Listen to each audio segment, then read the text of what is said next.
here.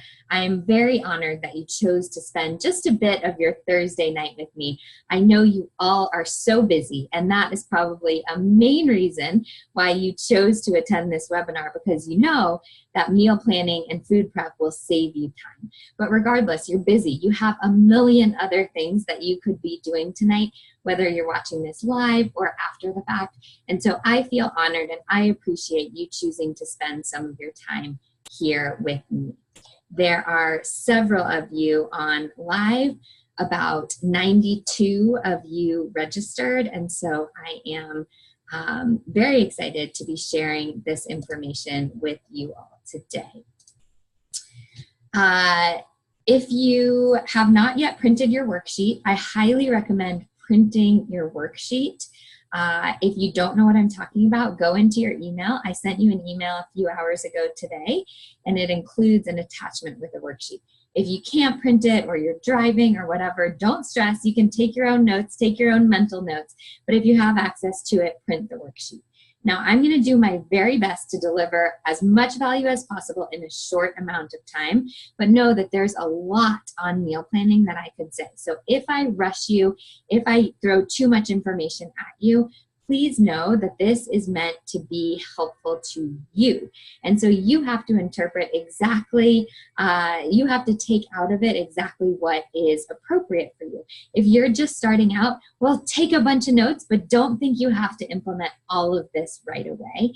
Be realistic with yourself. This is not about perfection. Those of you who are new to me may not know my balanced, realistic approach, but those of you who are friendly faces to the Lyons Share know that I am absolutely not about perfection.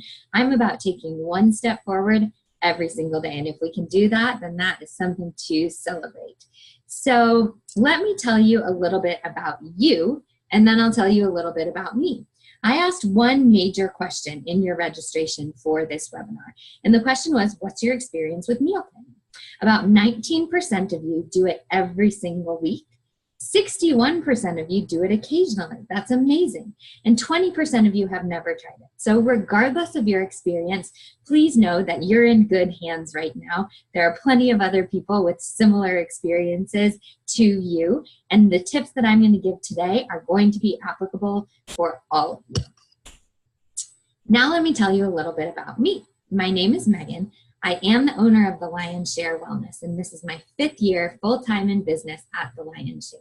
I absolutely love what I do, and so if you see me get excited about this stuff, it is genuine. It's because I truly enjoy being able to share with you all the gift of health and happiness, because it truly is a gift. When you can treat your body the very best and be your happiest and healthiest self, that is the ultimate gift to yourself. So I'm an education nerd. I'm not going to walk you through all of that, but you can see some of my education up there. I do personalized coaching, primarily one-to-one coaching for all types of people. Maximize your energy, health, and wellness is what I like to say, but it comes in various forms.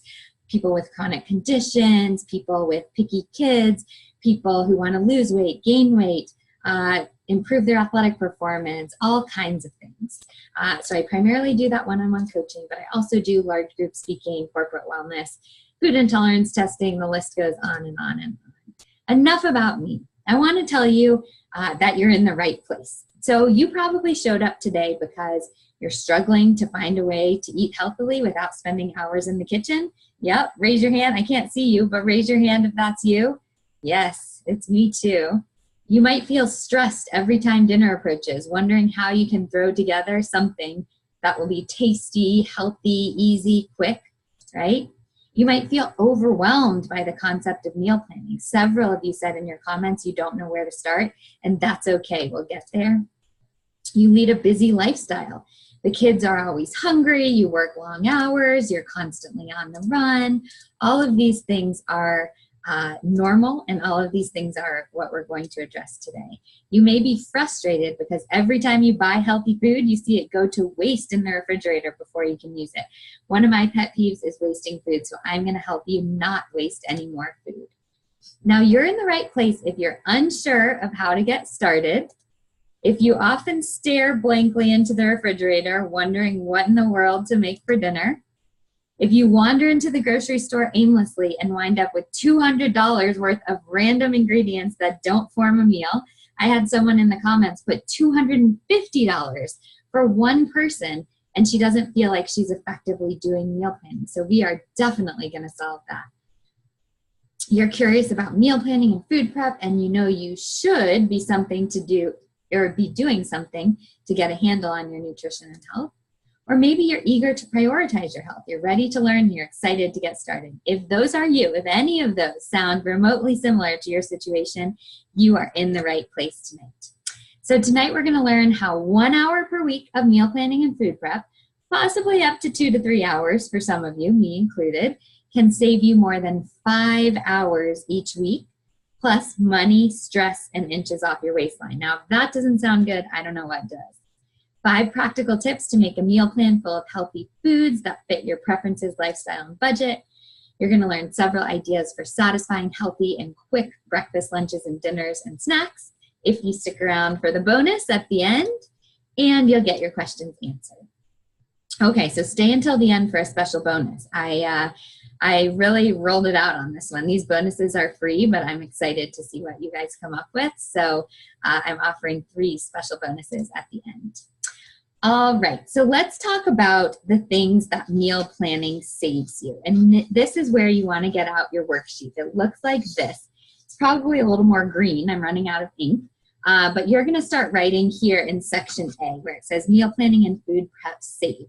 The first thing meal planning and food prep saves is time. And now let's take a normal sounding example. If you spend 15 minutes a day just throwing together some kind of breakfast, maybe you're cooking oatmeal or heating up or making an egg or something like that, 15 minutes a day making breakfast. Then you're at work and you spend 25 minutes a day driving to pick up lunch 5 days a week. And then maybe at night you spend 45 minutes deciding what to make, staring at the fridge, gathering ingredients, cooking, and you do that 4 times a week. And then maybe during the week you have to make an extra trip to the grocery store because you forgot some ingredients or you didn't have enough, you didn't buy enough food, whatever. If that's what you do today, and now you switch to spending 60 to 90 minutes in meal planning and food prep, 5 minutes per weekday meal, assembling and heating, throwing things together, you would save over 5 hours per week. So many of you, 26% of you in your survey mentioned that time was an obstacle for why you don't meal prep. But I want to convince you that it saves time. Time is the #1 reason why I personally am such a fan of meal planning and food prep, because I walk in the door after work at 8:30 p.m. many nights, and I'm not about to. I go to bed super early also. You guys got to know that about me. So I'm not about to cook a full meal from scratch, figure out what to eat, and cook and do all that kind of stuff. Basically, at that point, my options are heat up something that's already made or order something in, which takes extra time, so I'm probably not going to do that. Maybe heat up a frozen meal or pick up something on my drive home, but I don't drive home, I walk home. So really, I have no options. Time is of the essence, and that is the #1 reason why I personally do meal prep, but you have your own reasons. If time is of any concern, for sure, I encourage you that you will save time when you do meal planning. Save up to 5 hours per week or more. Okay, you also save your health. 50% is the number here. So remember to write health on line #2. The average restaurant meal has 50% more calories, fat, and sodium than the equivalent meal cooked at home. So this doesn't mean you're comparing like a burger and fries at a restaurant to a salad at home. This means you're comparing a burger and fries at a restaurant to a burger and fries at home. That equivalent meal has 50% more calories, fat, and sodium in a restaurant. And this once or twice or whatever, however frequent, is not that big of a deal. But if you're eating out regularly, even if it's just grab and go, I go to Starbucks for breakfast in the morning, I go run by, who knows, some kind of fast food, healthier fast food, Chipotle or something like that for lunch, and then I pick up dinner, those really do add up. In fact, for the average person, if they save or if they change 5 meals per week to eating at home instead of eating in a restaurant, that equates calorically to 23 pounds per year. Just changing 5 meals per week, which I think is just pretty amazing. 5 meals per week, 23 pounds per year. So 50% savings in health. Now, the next thing you're going to save is money. Imagine this. You get 4 bags of groceries, kind of normal, right? And then you walk right in the door and you throw one in the trash can. Would any of you do that? If you do, that's kind of odd. Not that I'm judging, but come on, no one of us would actually do that, right? But that's what the average American does. We throw away at least 25% of the groceries that we buy because we let food go to waste. And this only happens if we don't have a plan, if we don't know what we're doing with the food. So this 25% of your groceries on average equates to $2,300 per year. So if you could use $2,300 extra dollars, then listen up to this free webinar right here. You're about to save some money. The last thing it saves is stress. So we've all been there staring at the refrigerator, just feeling like, oh, I don't want to cook. Or maybe you have kids and you hear, Mom, what's for dinner? And that just grinds your gears. That really stresses you out. Or maybe you're driving home from a busy, stressful day at work and you're thinking, oh, I should go home and cook a healthy meal, but I really don't want to. Should I just drive through Wendy's? No, Megan, just go home and cook. No, but just drive through Wendy's. That's stress. That little conversation in your head, that's a lot of stress. And I want to save you from that. I want you to know when you go home, I have this healthy, delicious meal that I'm actually looking forward to when I get home, and it's already ready for me. Great. So the good news with all of this is that you don't have to be perfect. Again, we're going to cover a lot, but it's not about perfection. It's about every incremental step you can take. And if you're just starting this, I highly recommend you choose just one tip that I'm going to go over and then build very slowly. Maybe this week you start just by prepping your snacks, or you start by prepping one dinner or whatever, and then you build slowly from there. That's the good news. You don't have to be perfect. Now, here's the tough news. The tough news is that there's no magic bullet. Whenever I do talks on meal planning and food prep, there are basically 4 things, and people want all of them. People want time. They want to save time, right? They want to save money. They want a lot of variety in their food, and they want it to be healthy. Variety and taste, I guess. So time, money, variety and taste, and health. They want all of these. Now, in my experience, we don't have to give up any of these completely. That's good news. But we may have to have some wiggle room on 1 or 2 of them. And you need to choose which one of those you're willing to give up. Or not give up, but sacrifice just a little bit. So here's the deal. If you want to sacrifice time, then you don't even need to meal plan and food prep. You can just cook every single meal exactly as it is. I would still recommend meal planning. You just don't need to food prep. So you could make up your meal plan for the week, but then you might spend 30 minutes cooking breakfast, 30 minutes cooking lunch, 50 minutes cooking dinner, and that's just fine. If you have all the time in the world, great, then go with that. If you want to sacrifice money, well, you could pay a private chef to do all of this, to cook delicious, various tasty meals that are healthy. If you want to sacrifice variety, you could just make one big batch of something and eat that for 21 meals per week, right? And if you want to sacrifice health, well, then you just have ramen every day or something like that. So all of these are extreme examples, and certainly I'm not encouraging you to do every one of these. I'm just showing you that you have to have a little bit of wiggle room in some of these. So for me, I choose mostly to have my wiggle room in variety because I do my meal planning and food prep. It saves me tons of time. It saves me tons of money, and I get healthy food that I really look forward to. But I do eat the same thing. I probably eat the same thing 3 or 4 times per week. And I'll show you how I spread it out through lunches and dinners so it doesn't feel repetitive and I repurpose the leftovers. I'll teach you how to do all of that.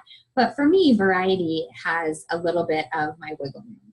So you choose, as you're listening to this, where you're willing to just wiggle a little bit. You don't have to give it up. You just can't have all of these as a magic bullet. So that's the tough news. That's the most negative I'm going to be all day. Now we get back to the positive. And now we get to dive into the steps. So we're on part B, where it says the 5 steps of meal planning and food prep are. And step 1 is use the template. The template is page 2 of the handout that I sent you in your email. It looks just like this, just like a chart, your meal plan. And now I always say use the template, and people always say, well, that's kind of a dumb thing to say, but I really encourage you to use the template. Print it out and write on it. I know that might not be the most environmentally conscious thing. Maybe you can print it on both sides and use it one week and the next week. But I see so much more success with myself and my hundreds of clients when people actually write it down. It's tempting to be digital these days and to use apps and things like that. But honestly, with meal planning, there's beauty in writing it down and having your grocery list right below. And it's a lot less confusing and easier to just put it on paper than it is to fiddle around with these apps. Then you don't have to worry about, oh, did the app get the chickpeas that I wanted? You don't have to double check. I've tested this with dozens of people, and I promise you it saves time to actually write it on the paper.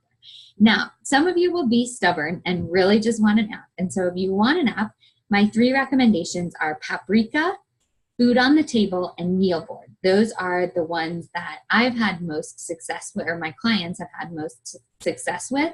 However, again, I really recommend that you use the template and you print it out. So print it out. Writing on paper is best. I just said that. The first step, once we've printed it out, is we're going to block special events. So these are things like social activities or office lunches where you don't have to cook at all. You're not worried about it. And you're going to put a star on each one of these, just like you see on your screen right now. So in this example, you see right here, let's say I have an office breakfast every Monday, and it's relatively healthy and I want to eat it, and so that's fine. And then I'm going out with some friends for dinner on Friday, and then I do Sunday brunch at my mom's house right here. And so that covers breakfast and lunch for Sunday. Those are times when I don't have to worry about cooking or procuring or making my food at all. And so that gets a star on your meal plan. You don't fill that out. The next thing is squares. So these are what I call grab and go meals. So you're going to want to look at your calendar and think about, when do I really not have time to cook? Either I'm eating it somewhere else and I want to bring it with me or pick it up or whatever, or I'm getting home really late and I just don't have time, or I don't choose to make the time to cook. And so this gets a square. So in this example, let's say I work in an office Monday through Friday and I want to bring my lunch. Those all get little boxes in the corner. And then on Monday and Wednesday, I work late, or I go to a spin class after work or something like that. And so I want to get home and have it really ready to go. No assembly required, just kind of heat and eat. It's ready to go. It's in a box. It's ready for me to just dig in as soon as I get there. So those are the squares. Now, in addition to the squares, I want you to know yourself very well. And some of you will put a smiley face in 1 to 3 additional boxes. So the smiley face is if you're that type of person that always buys too much food. You never eat the food because something always comes up. Maybe on a Tuesday, your friend invites you out and you end up going out and you're not concerned about spending the money. Or maybe you just, every once in a while, you want to eat, this is like me, every once in a while, I just want to eat like some veggies and some eggs. And I always have those on hand. So that would throw a wrench in my meal plan if that's really what I'm craving. So for you, the smiley face, you can put it anywhere, but that's just kind of a block so that you don't prepare extra food. If you know you're only going to eat 18 meals that you cook, why would you prep and cook for 21? So the smiley face is just a little way to block that for you so that you don't overbuy. If you're just starting out, I recommend maybe putting 3 smiley faces on there and spread it out through the week, and then be flexible with it as you go, because the nature of smiley face is unpredictable. So let's say I put the smiley face for Thursday night and then I ended up getting invited to go out on Tuesday night. Well, I would just swap them. I would eat whatever I was supposed to eat on Tuesday night on Thursday, and I would swap my smiley face for Tuesday. I think I said that right. I'm not sure, but hopefully you get the point. So the smiley face just prevents you from overbuying. All right. This step is to be realistic. Build up to a full meal plan gradually. So again, if you have not done this at all, I don't want you to prep and prepare for 21 meals this week. That would be asking way too much. I just want you to start with one meal and build on it really gradually. I'm assuming during the next couple of examples that you have experience doing this, but if you don't, just step it back a little bit and start where you are. Okay, we're on to step 2, which is to select recipes wisely. So the first step here is to only try 1 to 2 new recipes per week. If you've never cooked before and you want to start cooking, then every recipe is going to be new to you. So you would just try 1 to 2 recipes per week.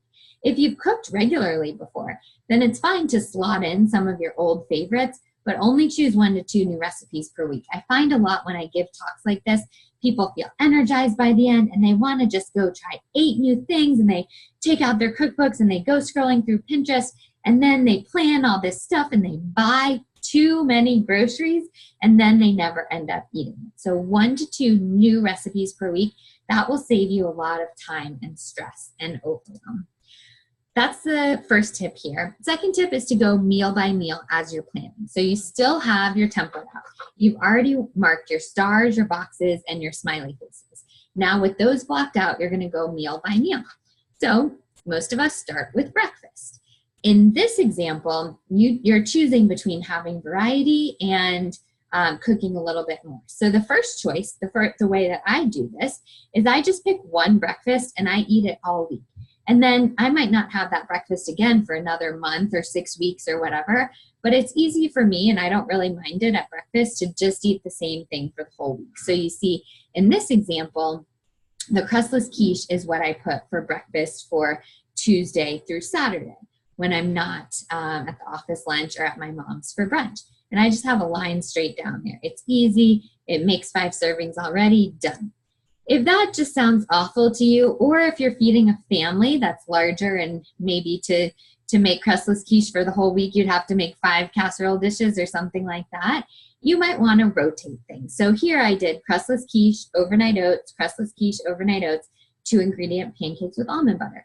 And I'll be sending you, if you stick around for the bonuses, I'll be sending you these recipes in total, along with several other things. So you want to stick around for that. So here you see I rotated crustless quiche, overnight oats. I gave some variety, but I'm still using leftovers just a little bit. Again, you have to know yourself and know whether you prefer variety or ease.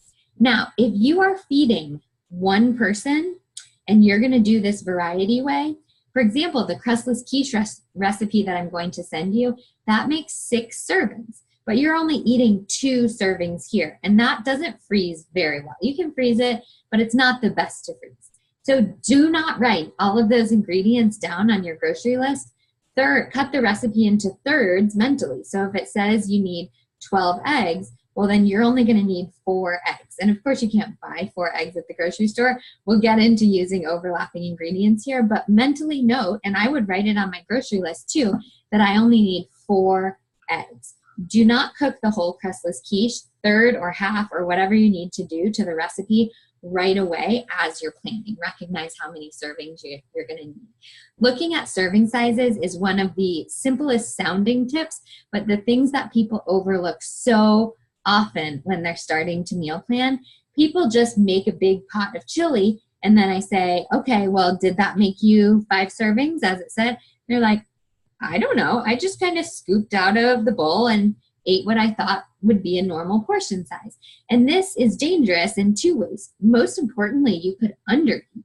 Many of us, when we're starting to eat more healthily, eat more vegetables, we don't think we can eat such big servings. I eat tons of volume of food every single day, but that's because it's mostly vegetables. So the food I eat, I don't know, it's a ton during the day, but it's mostly vegetables. And if I were just starting in this lifestyle, I might think, oh, I can only have this little square of crustless quiche versus what I really need, since it's mostly vegetables, is like a bigger piece. So look at the serving size on the recipe for the recipes that you're making and divide it into servings right away. We'll talk about that a little bit more as we go. Bev, Sheila, Blair, you guys all mentioned your fear of wasting food. So this tip, looking at the serving sizes and planning your groceries appropriately, there we go. That's going to be very relevant for you. Okay, as soon as you pick the recipes that you're going to make, write the ingredients right away when you place the meals. So in this example, I put my groceries here, and obviously you only write what you don't have. So here I assumed that I had oats and almond butter already, and I put all the rest of the stuff on the ingredient list. Now you'll see here, I divide my groceries. The leftmost column is the produce. And I do that because I highly encourage you to drive your cart over to the produce section first. Research shows that we buy most of what we go in, the section we go into first. So of course, if I want you to overbuy anything, it's going to be produce, your vegetables and fruit. So please go straight to that section and keep that on the left column of your grocery list. Now in the middle, because let's just be practical, I don't want to buy the refrigerated and frozen stuff right at the beginning. So next I go to the middle, but I try to spend as little time as possible in the middle of the store. So in this example here, I got unsweetened almond milk and salsa. Great. And then I put all the refrigerated and frozen stuff on the right-hand side. These are eggs. In this example, I needed liquid egg whites. Whatever you need that's refrigerated and frozen, you put it on the right-hand side. And I would highly encourage you to make your left column the biggest, then your right column, and your middle column the smallest. That's a challenge to you. All right. Next tip here is to find overlapping ingredients. So here's the example. The crustless quiche recipe only uses half a head of cauliflower. So as I'm writing that down on my grocery list, I think, do I have another use for cauliflower? Well, I guess I could freeze it, but that seems like kind of a lot of work. I'm going to look for a meal that includes cauliflower and maybe only half a head. So perfect. I put into one of my dinners Tuesday salmon with roasted cauliflower and asparagus. And I know I'll just roast whatever else I have left over from the crustless quiche. So think about these overlapping ingredients so you don't waste food. The temptation is just to pick recipes that sound good and not think about how they mesh together, but you really want to choose those recipes that are helping you utilize the overlapping ingredients. And if this seems overwhelming at first, I promise you it does get easier. It's just like riding a bike. I know that's trite, but all of this kind of stuff just becomes more habit. I do my meal planning, believe it or not, every week in about 5 minutes. But that's because I've been doing it for 5 or more years, every single week. So I've gotten really good at it, and it comes really naturally to me, even including all of these tips. And the same will happen for you. So don't beat yourself up. If the meal plan itself just takes an hour the first week, that's okay. It will get easier over time. Remember to keep things as simple as possible and try as few new recipes as possible at the beginning. Okay, make note of what you need to prep in advance. Write on your meal plan. That's why this template is so great. So in this example, I was gonna have 1 pot Mexican quinoa on Monday, and I wanted to prepare that on Sunday because I have that box on Monday night. I know I just want it ready to go when I walk into the house. So I put in the prep in advance column 1 pot Mexican quinoa, and I write when I'm going to make it on Sunday night. So then on Sunday night, I just look at the list, I know what I need to prep, and it's right there for me. Next tip is to plan for leftovers. And Nicole, Charlene, Ty, many of you said that you don't like leftovers. I'm gonna try to encourage you to think a little bit differently. Most of us think of leftovers as soggy, mushy, tasteless, blah, boring, something like that. But there are so many ways to repurpose leftovers. So if you're like me and you're fine just eating regular leftovers, that's the easiest. That's really great. If you're not, you can work your way up to it by repurposing them in several ways. So I take leftovers from any meal and I just crack some eggs over it and make an egg scramble. I think that's really delicious. You can, so actually let's go with that example. Let's just say one of my meals was going to be an egg scramble. So at the beginning of the week, I know I want to put in zucchini and asparagus and broccoli into my egg scramble. Well, I would just prepare, if I didn't like leftovers at all, I would prepare a lot of chopped zucchini, asparagus, and broccoli. And then that one night I can use it for the egg scramble. Another night I could put it in a stir fry, maybe with some chicken, the same vegetables that were already pre-cut. And then another night I'll take the chicken and the vegetables and throw them into a soup. I just need some extra broth and a crock pot or a pot. And then maybe I'll take the chicken and I'll throw it on a salad for lunch. And then maybe I'll take the leftovers from the stir fry and I'll put them into lettuce wraps. So I'm taking these same ingredients, zucchini, asparagus, I forgot what I said already. Zucchini, asparagus, broccoli, that was what I said, and chicken. And I've already made 5 very different meals just by repurposing those ingredients. I've still only chopped them one time, but I've made them into different meals throughout the week. Other things you can do with leftovers, you can make it into a Buddha bowl. If you look on Instagram or Pinterest, you see Buddha bowls all over the place. Basically, it's just a bowl of different sections of vegetables and some kind of protein, but you can arrange it in a fancy way, and you can arrange your leftovers differently every day to make different Buddha bowls. You can always put it in a wrap. I highly recommend Siete wraps, grain-free wraps. I think it's sietefoods.com. You can use different sauces. So if you wanted one night do guacamole and then salsa and then hummus and then low sugar teriyaki sauce and then whatever, green goddess Tessemae's dressing. Oh, I just love that stuff. You can do many different flavorings to the same basic ingredients. You can always put your leftovers over cauliflower rice or spaghetti squash. Those are some of my very favorites. So think creatively about using the same ingredients, even if you don't want to eat the same meal over and over and over. Now, this is not a nutrition workshop. I don't know what I was supposed to tell you there on that screen. Let's see if we can get it back. Oh, here's where I repurposed the salmon into salmon lobster. There we go. This is not a nutrition workshop, but I want to encourage you to think outside the bun as you're prepping sandwiches. Sandwiches, meal prepped, just don't taste that good by the time you get to Friday. Plus, there are healthier options. There are ways to include less refined carbohydrates and more vegetables than just having a sandwich every time. So here in this example, I have salad in a jar, which is a fun, cute way to get people to enjoy salad a little bit more. And then spring chicken soup with avocado on other days. There are plenty of things you can do. And again, if you stay till the end, you'll get several ideas for things you can meal prep that are not sandwiches.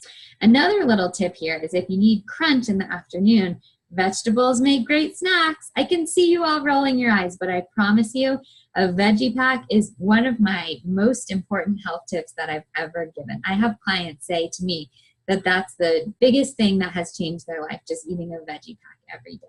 And this is a Ziploc baggie or a mason jar or Tupperware or whatever full of raw vegetables. I make 7 of them on the weekends, and I just grab one and eat it every single afternoon. It's a great way to fill up, get a hit of energy, get your nutrients in for the day, not overeat by the time you get to dinner. It's just amazing. So if you haven't tried it, try it. Then I put other snacks in here too. Veggie pack with almonds. This is a pre-made protein shake, a hard-boiled egg, apple and Barney butter, which is a no sugar added little individual packet of almond butter.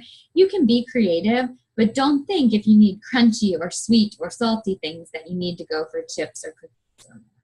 And do plan for your snacks. I find it very likely that we overeat in snacks if we don't have snacks prepared. But if we know, okay, I have these 2 snacks per day, usually we stick to that. Now, if you're really, truly hungry, stomach hungry, then of course I encourage you to eat more. Health is certainly not about starving yourself. But if I just have 20 snacks in front of me and I don't have a plan, I'm probably going to eat more than I'm really hungry.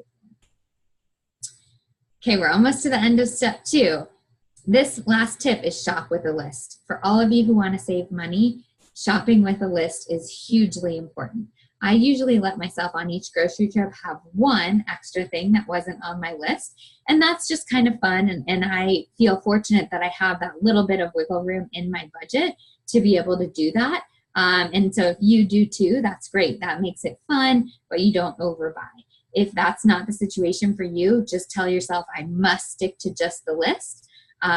It makes everything a lot easier. I always say buy willpower at the grocery store so you don't have to use it at home. If you don't have it in your house, you're not going to be tempted to overeat it. So try to stay away from the extra stuff, the tempting stuff, the end cap stuff, and just stick to what's on the list. All right, step 3, as soon as you get home from the grocery store, it's time to chop. I highly recommend doing this all together whenever possible, because then you don't even have to put the groceries away before you deal with them. You just go ahead and chop right away. So block time right when you get home. That's what I just said. Now, if you are more advanced in your meal planning, this is how I do it. I'm kind of chopping and cooking at the same time. And that happens if you've done this for many, many years. But if you're just starting out, maybe this is your first time to ever meal plan, I recommend just chopping everything all at once as soon as you get home. And here's why. Chopping and then switching to cooking, it's actually a lot of mental energy. And when we change tasks, we get less productive. Psychological research shows that. So just focus on chopping. Get all your chopping out of the way. You never have to use the cutting board again for the whole rest of the week. That's good enough motivation, right? Just chop everything right away, and then you can get to cooking. This will save you time rather than continuing to go back and forth. And again, you don't have to wash the cutting board, which is great. Have a Tupperware party. I highly recommend, if you do not have Tupperware or SnapLock, this bit.ly link, bit.ly/storemyfood, are the glass containers that I recommend. In fact, I didn't get to wash these out for you guys, but this is what my lunch was in today. It was a chicken curry with zucchini noodles and butternut squash noodles and some other vegetables, and it's in this nice glass zip or SnapLock container that is microwave safe, dishwasher safe, freezer safe, all this kind of stuff. So I've linked to those, the Amazon page for those at the bit.ly link, and I'll send that to you guys in your email too. But if you're just starting out, that's my #1 recommendation for an investment for you, is to buy some Tupperware. I find myself buying more and more and more Tupperware as I get more advanced in my meal planning. And at the beginning of the week, my refrigerator looks like a Tupperware party. It is crazy how many Tupperware you can go through if you think about having 21 meals per week, and even more if you're thinking about feeding a family with this stuff. And then blast some music.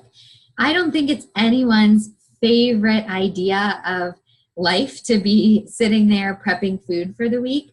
But if you make it fun, it can be really relaxing. Sure, every single week I have this conversation with myself like, maybe I don't have to do it this week. But then I'm like, no, it's kind of fun. I feel so proud of myself when I get done with all of this meal planning and food prep. I'm set up for the week. I know I'm saving myself time. I'm making myself healthier, and it feels good. So I just make it fun. I blast some music. I tune everything else out. No emails, no any of that. Just focus on my food prep and make it as fun as possible for you. Next step is that you're going to cook intentionally. So I put 20 minutes here. That's if you're just starting out and you're going to maybe do one meal. For most people, this could take 80 minutes, 90 minutes, maybe even more to cook everything. So I really recommend spreading it out. I don't know if I went out of order. Oh, using your whole kitchen. Here we go. Spread everything out. My husband always makes fun of me because I just really spread out like crazy. What I recommend is having one Post-it note for every single one of the meals that you're going to cook. So I have a Post-it note for veggie packs. I have a Post-it note for chicken soup, a Post-it note for my crustless quiche, and then I line those up on the counter, and underneath it, I put all of the ingredients. So I have all the ingredients out on my counter, and then I go through and I order it, number 1, 2, 3, with which order I'm going to focus. So I know I'm going to chop all my vegetables first. And then let's say maybe number 1 is the crustless quiche. I'm going to assemble that, put it in the oven. Maybe number 2 is the soup. I'm going to put that in the crock pot. And then number 3 is the veggie packs. I'm going to bag all of those up. But put the Post-it notes out so you know where everything goes. You have it all out for you, and order it with your Post-it notes. Then also I have one cutting board, big cutting board for vegetables, and one smaller cutting board for things like meat. Because when I'm cooking meat, or when I'm cutting meat, I want to wash the cutting board in between. But I also don't really want to, in case I don't wash it really well or whatever, I don't want to cook chop veggies, and then have some raw chicken, and then chop more veggies and get confused. So I have my veggie cutting board, which I don't wash the whole time I'm food prepping. It doesn't matter what kind of veggies. And then my smaller meat cutting board, which helps me just be more sanitary without having to wash dishes until the very end. Okay, let's go back to if you don't have a crock pot. I highly recommend getting one if you can afford some budget to this. A crock pot can be cheap. This bit.ly link right here is the one I recommend on Amazon, but there are several different ones out there. And many people always ask crock pot or instant pot. I'll send you a link to a YouTube video that I made with my preference for the two and why. But hint, it's a crock pot. I think a crock pot's more approachable for most people, myself included, and I use my crock pot more. So that's a really good one, the one I have, and not that expensive as well, but I highly recommend getting that. Okay, back to the point on using your whole kitchen. In this example, here's how I would attack this meal plan. I would chop all of my vegetables for my soup, my quinoa, and my roasted vegetables right at the beginning, all on that one cutting board. Then I'm putting my quinoa right here, the one pot Mexican quinoa, that's going on the stove. Then I'm putting my roasted vegetables on a pan, that's going in the oven. Now I'm using my stove and my oven. Then I'm putting the soup in the crock pot. So I'm using 3 different aspects of my kitchen so that I can cook all at once. Now, once I get all those 3 in, then I'm cutting my vegetables for the salad and the veggie pots because those don't have to be cooked, so I'll cook those later. The point here is that as I'm putting my meals on the meal plan, I think about these things. I think about using my kitchen as much as possible.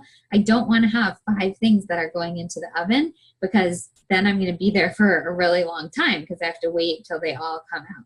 That doesn't sound fun. So think about how to best utilize your kitchen. Very important tip right now, portion out your servings right away. Like I mentioned, we don't want to undereat or overeat and not get the results that we want. So as soon as I take something out of a crock pot, I don't just take the crock pot and put it in the refrigerator.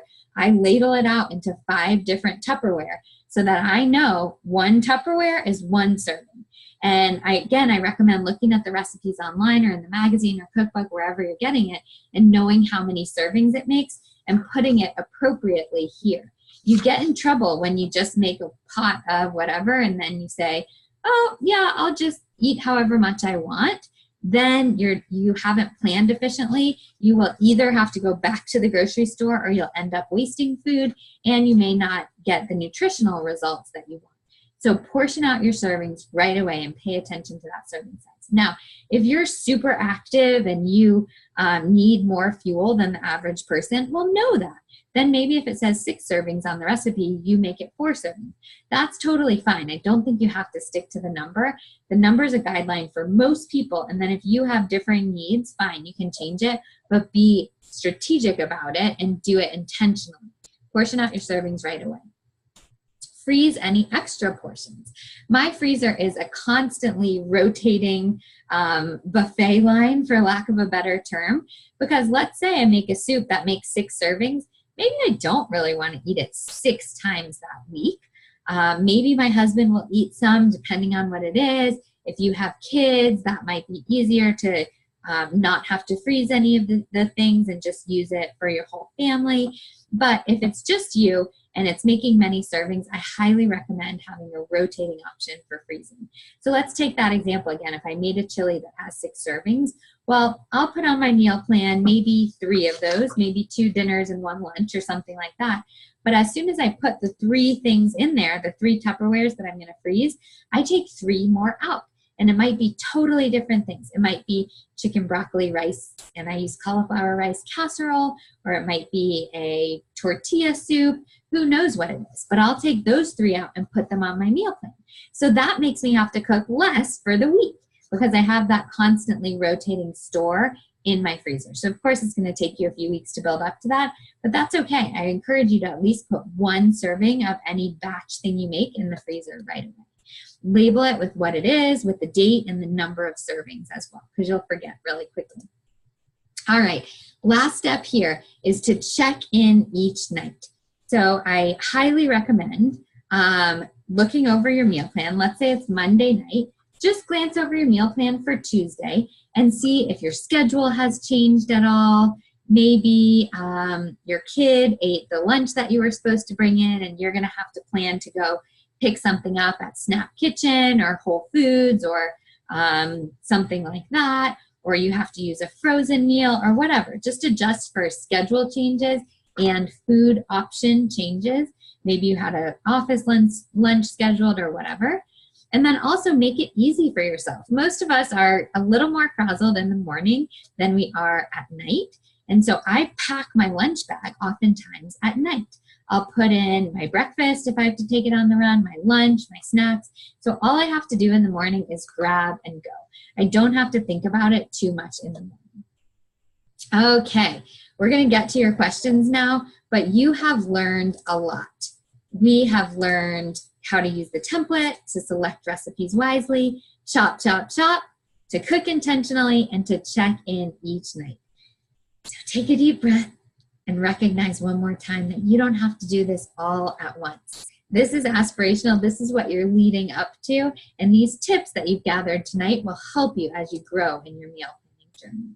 So now, these are several of your questions straight from your survey. First question is, what if I'm on a budget? And many of you mentioned this. Danielle, Sheila, Ty are just a few. Several of the others mentioned it as well. I have 4 major suggestions for you guys. The first one is to use less meat. And I'm not a vegetarian or a vegan, and I don't think you need to be for health. That's another total topic that I'm not going to go into. But if you're going to eat meat, it's generally more expensive. And let's say I'm buying a package of ground turkey that's 16 ounces. If we're not intentional about the serving size, you may just divide that into 2 or whatever, and then your grocery bill gets a lot more expensive. So thinking about having 3-ounce servings of meat, technically the serving size is 3 ounces for red meat, 4 ounces for chicken or poultry, 5 ounces for fish, but think about spreading it as much as possible. So maybe if you're making a chili, you really only need 2 or 3 ounces of meat per serving. Let's take that example. If it had 16 ounces in the package and I'm going to make it into 5 servings, so I'm going to use 3 ounces of turkey in each serving. Well, what else am I going to put in the chili? Some canned beans, some canned tomatoes, maybe a fresh vegetable or 2, like some zucchini or something like that. But I could make that whole pot of chili easily, including the turkey, for $15, and that lasts me 5 meals. If I'm not intentional about it, though, I might just make that turkey into 2 meals, 1 turkey burger 2 times, and then I have to buy vegetables and sides and things like that.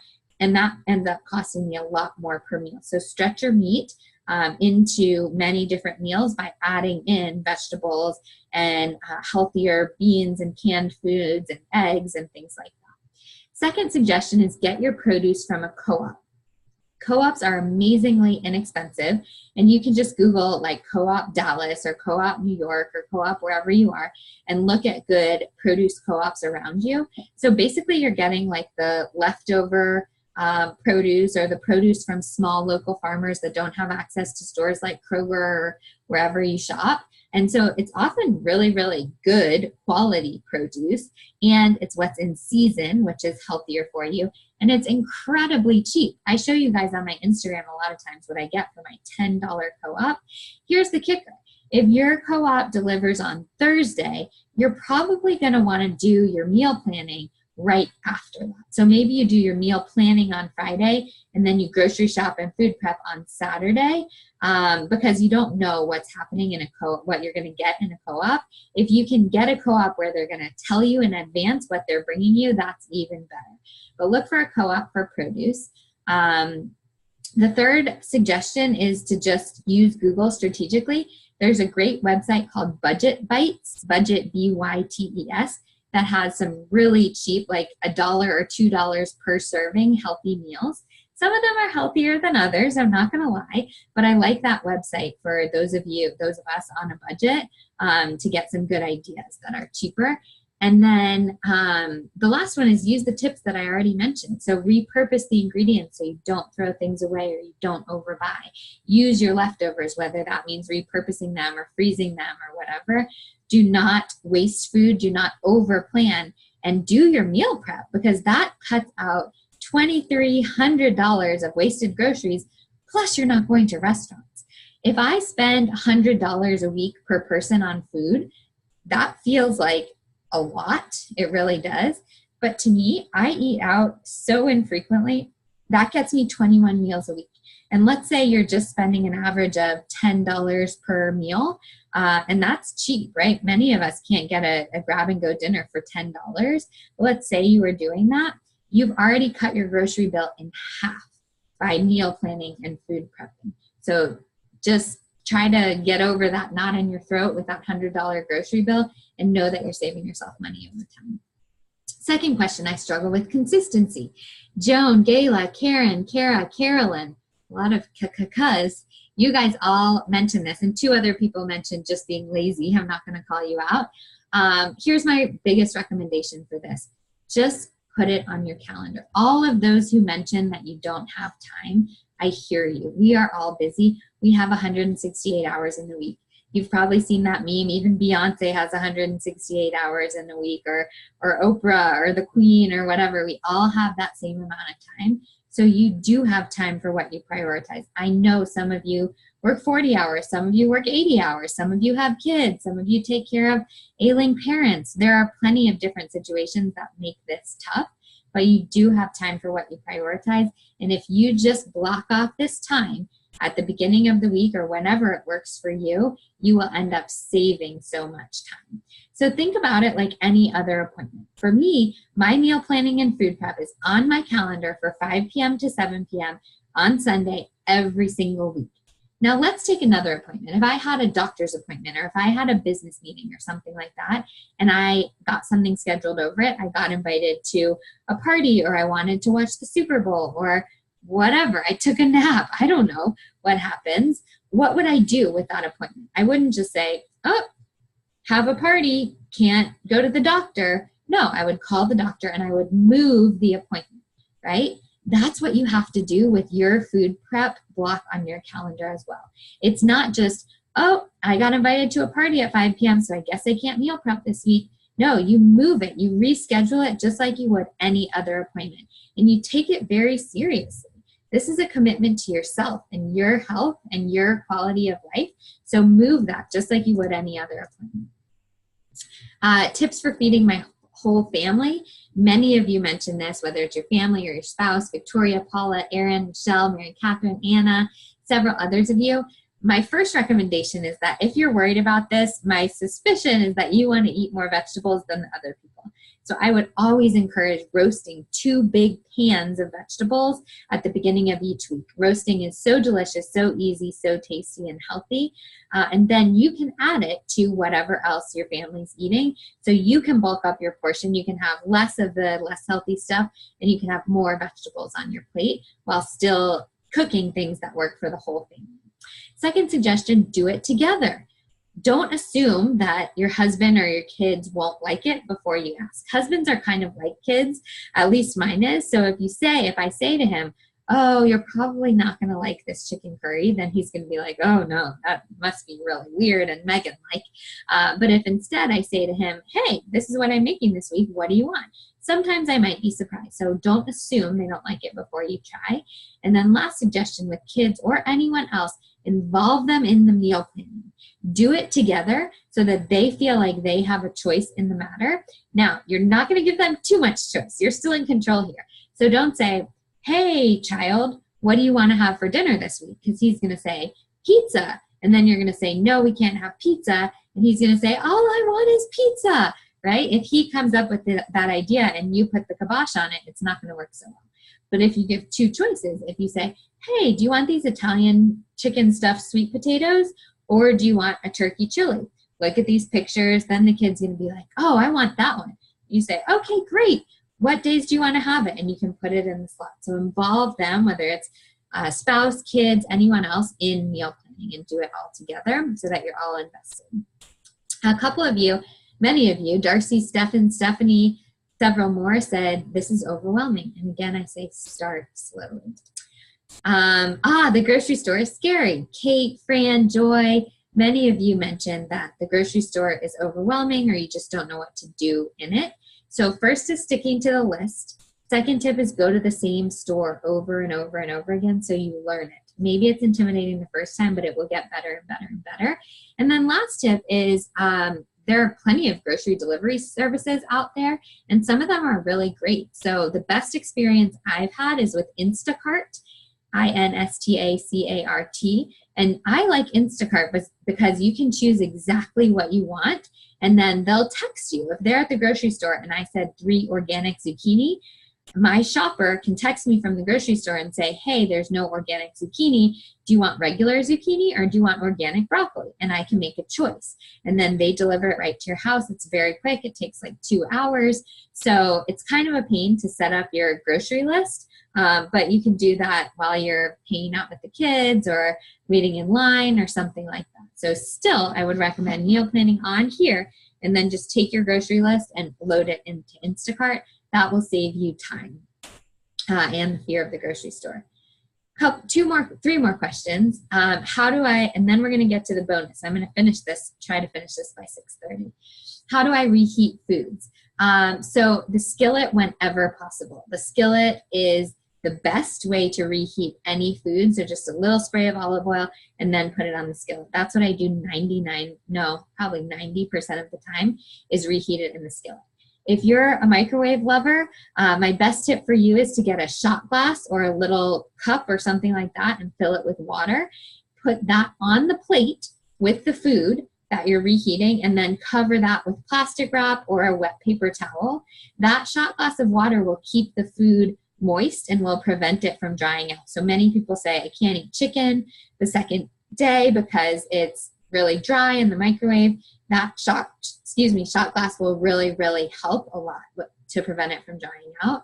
Another option, if you want more crispy things like crispy vegetables, is to use the broil setting on your oven and just stick it in there for 2 minutes or so, depending on what it is. So if I'm going to be reheating vegetables, I'll oftentimes undercook them at first when I'm making them on Sunday, and then I'll broil them, knowing that they're going to get a little crispier in the oven there.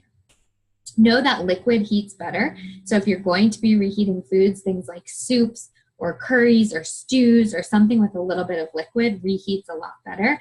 And same thing with freezes a lot better. And then if you just can't stand reheated food, prep your food once. So for example, if you're making a stir fry, chop all of your food, your vegetables for the stir fry, and then cook it every single night. Oh, but this is very important, and I left it out before. Let's say you're making a stir fry with peppers and onions and broccoli. So when you're chopping on Sunday, it's tempting for most people to chop the peppers, put that in one Tupperware, chop the onions, put that in another Tupperware, chop the peppers, or whatever I said, broccoli, and put it in the last one. But then if I'm having that 3 nights, then on night 1, I have to get out all 3 Tupperwares, figure out what's a third, put it in the pot or the pan, and then put the containers back. Then the second night, same thing, all 3 containers out, put them back. So what if instead I just put in container 1, broccoli, peppers, and onions, container 2, broccoli, peppers, and onions, container 3, broccoli, peppers, and onions. So on the first night, I just have to get out that container, dump it in the pan, and I'm done. Then I wash that container and I move on. So think as you're prepping about how you're going to use the ingredients. If you're feeding your whole family this dish, maybe you want a big Tupperware and you just put it all in there together and then you serve from there. If you're going and grabbing it for lunch, you just want 1 serving in here. Think about how you'll use it and store it that way. Last question. I feel guilty doing this rather than being with my kids. First thing, I don't like guilt ever. No guilt for anything related to health. You just don't need it. It's not serving you. So release yourself of that guilt.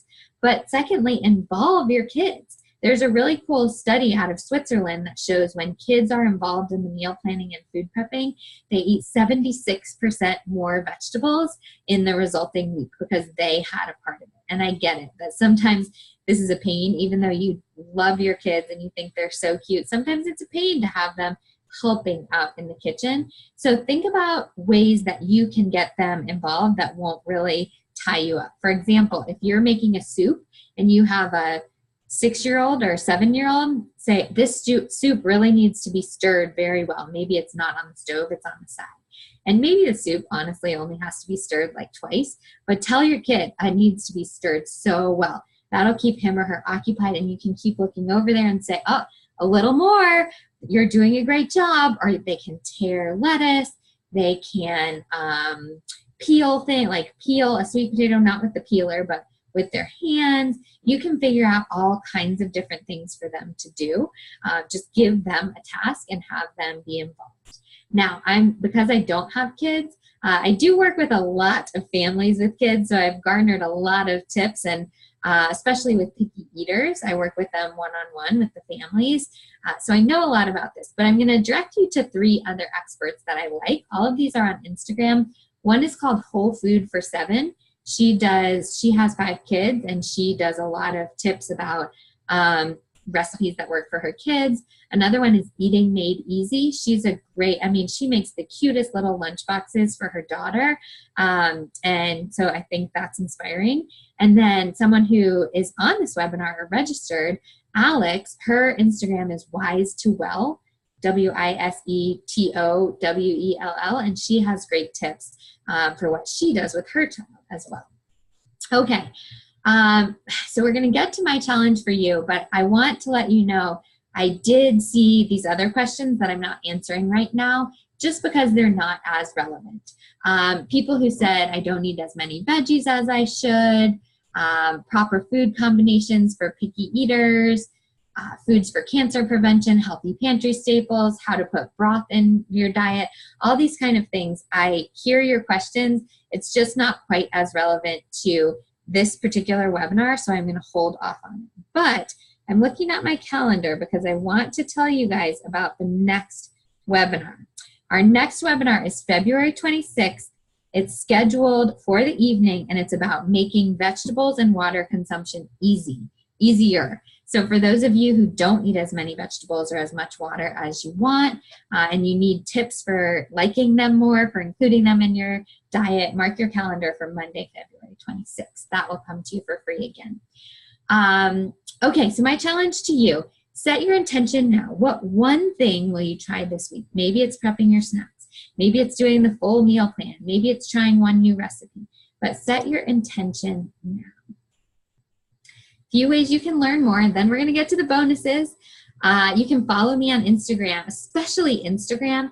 Every Sunday, I show you what I bought for groceries. I show you exactly what I meal prepped, and then I'll link to the recipes if it was a recipe, or I'll spell it out there. I repost that stuff on Facebook too. You just don't get quite as much detail. So follow me at the Lyons Share or the Lyons Share Wellness on Facebook.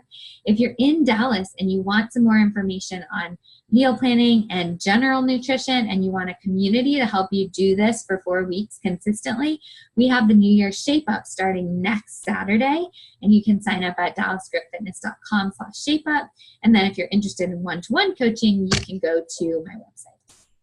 Here are the bonuses, what you've all been waiting for. So this is available to everyone, whether you're watching this live or on the recording. If you email me by January 30th of this year with one thing that you learned, you will get back, I'll email you back a completed meal plan with all the recipes, recipe links, grocery list, all this kind of stuff, just an example. By the way, what works for me doesn't necessarily work for you. So this is not the end-all be-all best meal plan ever. It's just an example for you to use as you're starting your meal planning journey. And you'll also get 30 of my favorite healthy and delicious make-ahead meals with the recipe links to do that. So many of you, let's see, 31% of you said your biggest obstacle was you don't know what to make. So all you have to do is email me one thing you learned from this webinar, and I'll send you 30 of my favorite meal prep meals so that you have more variety. Now, if you're live viewing this, if you're watching this live, and you send that email to me with one thing you learned by tomorrow, Friday at 5 p.m., I'm going to select one of you to get a free 25-minute consultation and an autographed copy of my book mailed to you. So that's super exciting. And then everyone, if you do this by January 30th, if you tag me in a photo of your food prep on Instagram or Facebook, you have to tag the Lyons Share on Instagram or the Lyons Share Wellness on Facebook. One winner is going to get a free 50-minute consultation with me where I can review your meal plans, I can answer your questions, things like that, and a signed copy of my book. So I'm not choosing the one that has the most dramatic or complete meal plan or whatever, or food prep. You don't have to cook 21 meals to win this prize.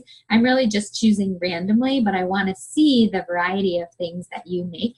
So tag me on Instagram or Facebook by January 30th to be able to win that consultation. And this is my email address, megan@lyonsshare.org. I emailed you earlier today, so you have it.